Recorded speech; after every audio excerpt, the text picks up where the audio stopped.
1902 il primo brano, la prima aria, Studenti Udite.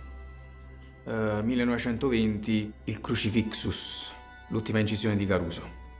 In quest'arco temporale, di 18 anni più o meno, Caruso incise 498 fasciate di dischi e ne vennero poi pubblicate 251. Caruso non ebbe un'educazione musicale regolare.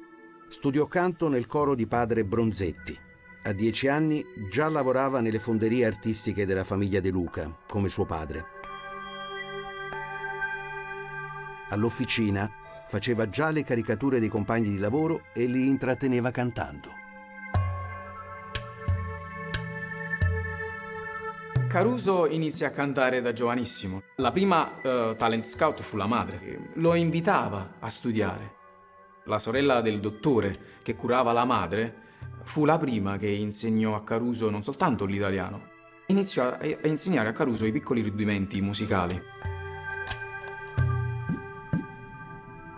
Poi dopo un po' passò al maestro Guglielmo Vergine, perché glielo presentò il baritono Edoardo Missiano, che lo ascoltò cantare semplicemente in mezzo alla strada di Napoli, in mezzo alle strade di Napoli, perché inizialmente arrotondava dopo il lavoro andando a cantare canzoni napoletane, un po' d'arie d'opera, anche se era ancora acerbo al riguardo. Mia piccirella de vieni allo mare, nella barchetta ve un letto di fior, la bianca brera somiglia a una latara, l'ora delle stelle sfavillando d'amor. Caruso aveva un rapporto con Napoli di odio e tamo.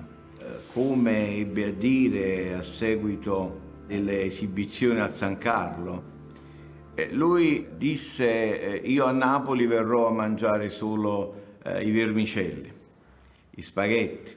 In realtà lui mal sopportò le critiche, più che altro di Saverio Procida, insomma questo critico musicale che in qualche modo lo stroncò.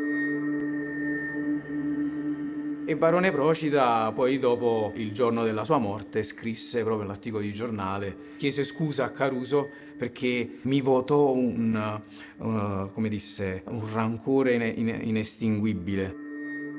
Fu consapevole del fatto che aveva determinato l'allontanamento finale di Caruso da Napoli, anche se non è vero del tutto, perché Caruso tornò al San Carlo, non come cantante però, in visita.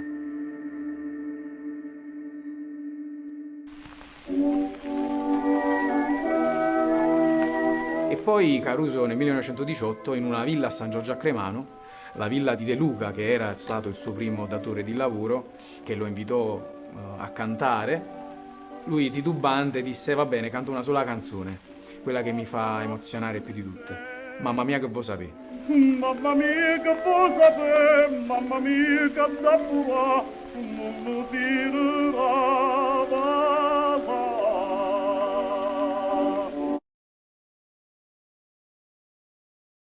Il 28 luglio 1908 Caruso scrisse a un amico: mi hanno spezzato il cuore nel più bello della mia vita.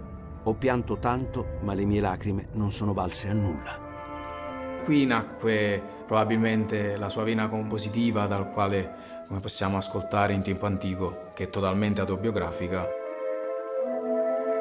Era lo tempo antico, come lo paradiso, da sempre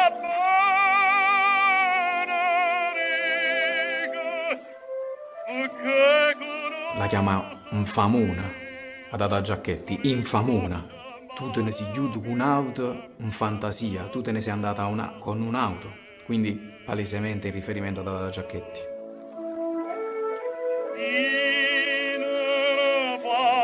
I tormenti d'amore diventarono un disco.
la pace